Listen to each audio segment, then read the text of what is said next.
Católica é uma das mais antigas e poderosas instituições do mundo. Criada há 2000 anos, ela surgiu de um homem que não foi Jesus e cresceu até ser dona do mundo.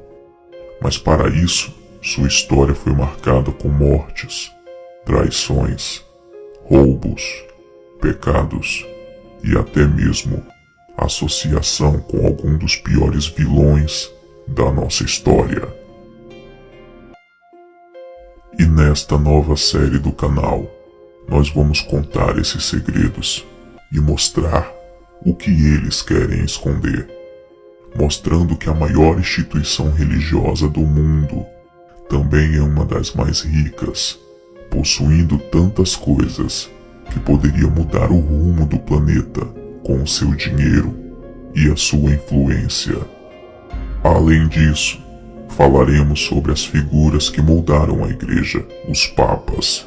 Contaremos o que alguns desses poderosos homens fizeram para conseguir o poder e todas as loucuras que fizeram para mantê-lo, indo além de assassinatos de concorrentes, até a união com nazistas, fascistas, maçons, iluminatis e satanistas. Então, se você quer desvendar os segredos mais obscuros destes 2000 anos de história da Igreja Católica e todo o seu poder, não deixe de acompanhar esta nova série. Hoje começaremos com o seu início. Poucas pessoas conhecem a verdadeira história do surgimento da Igreja Católica e do seu vasto poder. Depois deste vídeo, você vai aprender a diferenciar o verdadeiro cristianismo da Igreja Católica. Sim, a Igreja Católica não é cristã, se formos levar ao pé da letra as palavras ditas por Jesus Cristo registradas nos Evangelhos.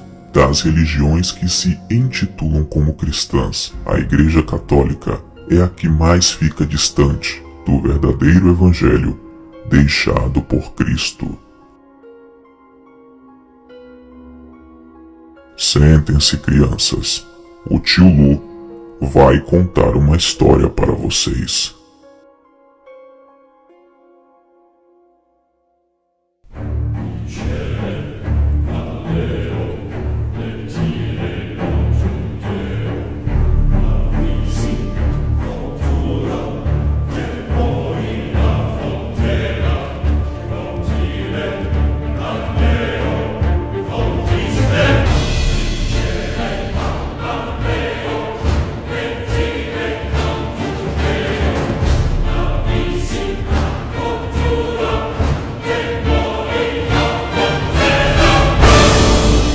O lado obscuro da Igreja Católica. Capítulo 1. O começo. Pois também te digo que tu és Pedro, e sobre esta pedra edificarei a minha igreja, e as portas do inferno não prevalecerão contra ela.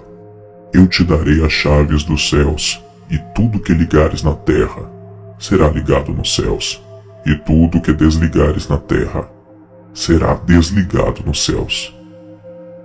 Baseando-se neste versículo que se encontra em Mateus capítulo 16, versículos 18 e 19, os primeiros católicos apostólicos romanos fundaram o catolicismo, o que é bem diferente da igreja primitiva fundada pelos apóstolos de Cristo. A igreja primitiva tinha o intuito de levar a palavra de Deus, e a Igreja Católica tinha o interesse de politizar a fé e controlar a população para beneficiar o Império Romano. Assim surgiu a Igreja Católica, uma espécie de primeiro Papa, que segundo eles foi o apóstolo Pedro, mas estudando o cristianismo, sabemos que Pedro nunca foi Papa e que ele nunca fundou a Igreja Católica. Durante muitos anos, a igreja era apenas um conjunto de ensinamentos de Cristo e não uma instituição oficial, pois Roma não tinha essa religião como verdadeira. Inclusive, Roma perseguia e matava os cristãos, oferecendo os cristãos a leões, entretendo o povo nas arenas, matando milhares e milhares de pessoas inocentes que apenas professavam a sua fé a Cristo. Mas no ano de 312, os problemas romanos eram muitos e o imperador resolveu oficializar o catolicismo. Assim, Constantino se utilizou da nova religião para tentar unificar seu povo. Não que ele realmente acreditasse nela, mas ele viu o poder que o cristianismo tinha para influenciar e dominar as mentes.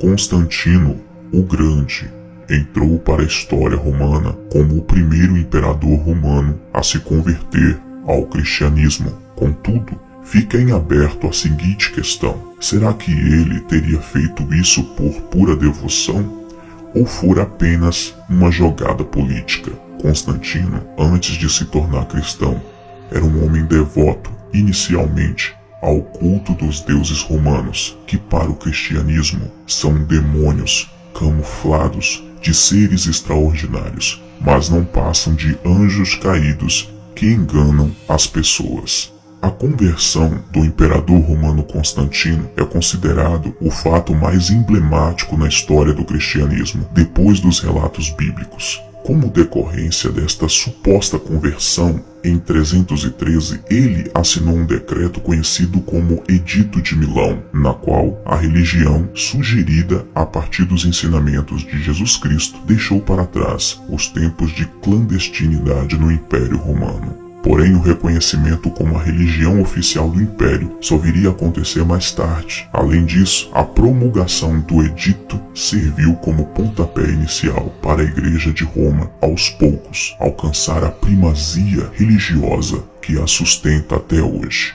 A explicação para esta suposta conversão do imperador Constantino é que antes de uma das inúmeras batalhas, ele teve um sonho durante a noite, e neste sonho, ele viu uma cruz, e nesta cruz estava escrito as seguintes palavras: sob este símbolo vencerás. Na manhã seguinte, ele ordenou que fosse pintada uma cruz em todos os escudos dos soldados e a batalha resultou numa esmagadora vitória do seu exército. A partir daquele momento, Constantino passou a se confessar cristão, sendo esta a razão, inclusive, para a cruz se tornar o símbolo do cristianismo. Não sei se você já percebeu, mas o símbolo do cristianismo é a arma que foi usada para matar o seu Criador. Isso é no mínimo estranho, não acha?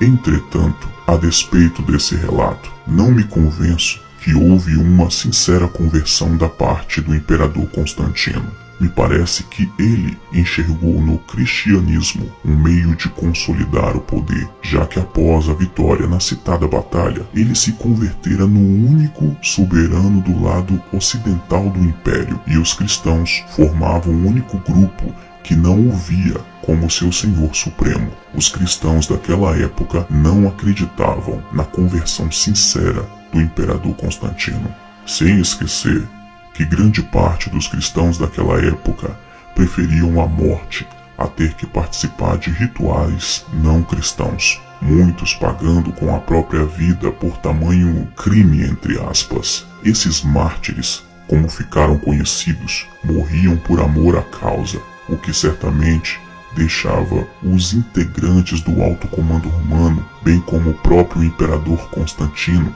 perplexos diante de tamanho nível de entrega e fidelidade. Como controlar um povo que não tem medo de morrer? Como ameaçá-los para que obedeçam às suas ordens e decretos? Foi com este questionamento que o Império Romano criou a estratégia de se apossar do cristianismo. Acredita-se que foi daí que surgiu o velho ditado: se não pode com eles, junte-se a eles.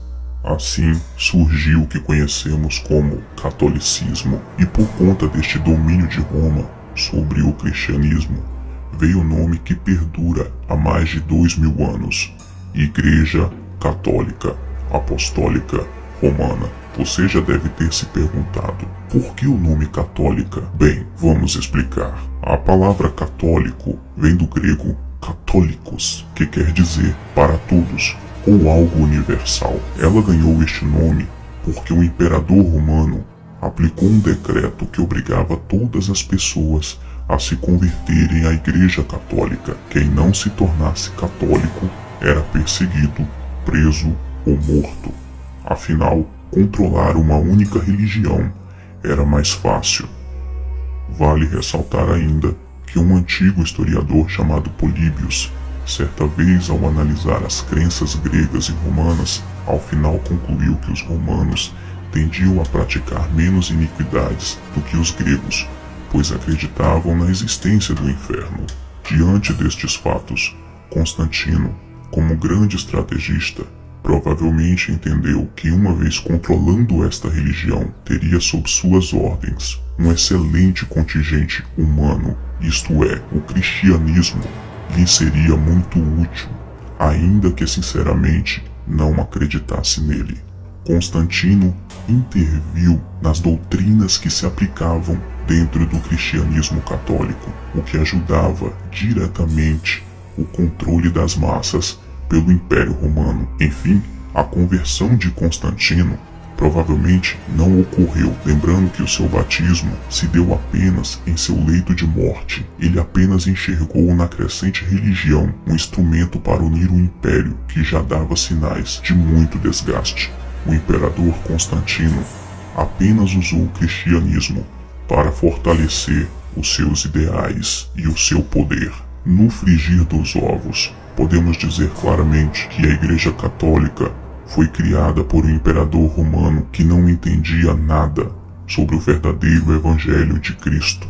Com essa legalização, a Igreja Católica começou a ganhar forma, pois deixava de ser ilegal e agora fazia parte do Império. Rapidamente, o seu poder e influência cresceram a tal ponto que o próprio imperador estava descontente com a religião e se metendo em seu estado, e acabou recebendo uma carta do Papa Gelácio que dizia: existem, Augusto Imperador, dois poderes principais que governam o mundo, a autoridade dos bispos e o poder real. Dentre eles, o poder sacerdotal é muito mais importante. Traduzindo, o imperador romano criou um monstro que poderia engoli-lo vivo.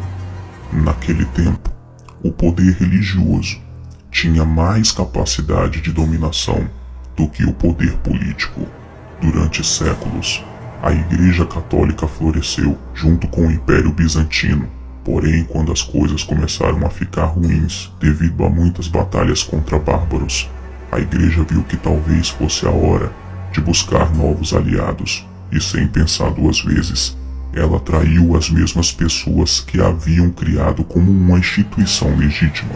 Dessa maneira, no século VIII, a Igreja se aliou a Pepino, monarca franco, que comandava as regiões que depois se tornariam a França. Assim, a Itália foi invadida e as terras conquistadas por Pepino foram doadas à Igreja Católica, que se tornou um reino independente e com grande poder. A Igreja Católica comemorava, pois não dependia mais de Roma e de nenhum governo paralelo. A Igreja Católica agiu como uma prostituta interesseira, se deitou com o imperador romano e depois o traiu com um dos seus piores inimigos para conquistar o seu espaço.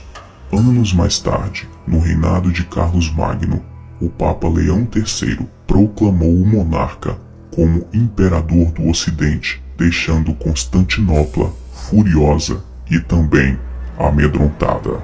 Agora a Igreja Católica não é mais apenas uma religião pregando sua palavra para pessoas, e sim uma instituição poderosa, possuindo grandes terras e influência sobre o principal imperador daquele tempo. Além disso, ela era capaz de coroar e tirar coroas de reis, o que lhe deu poderes políticos maiores do que qualquer outro reino ou império. Parecia que nada poderia deter a poderosa Igreja com suas terras, riquezas e influências, mas estava para surgir um inimigo à altura, uma nova religião que poderia abalar os alicerces da Igreja Católica: o islamismo. Veremos essa história de calamidade e morte de milhares de pessoas, inclusive de muitos inocentes, no próximo episódio de O Lado Obscuro da Igreja Católica, capítulo 2, A Maldita Guerra Santa. Não perca! o próximo vídeo da série.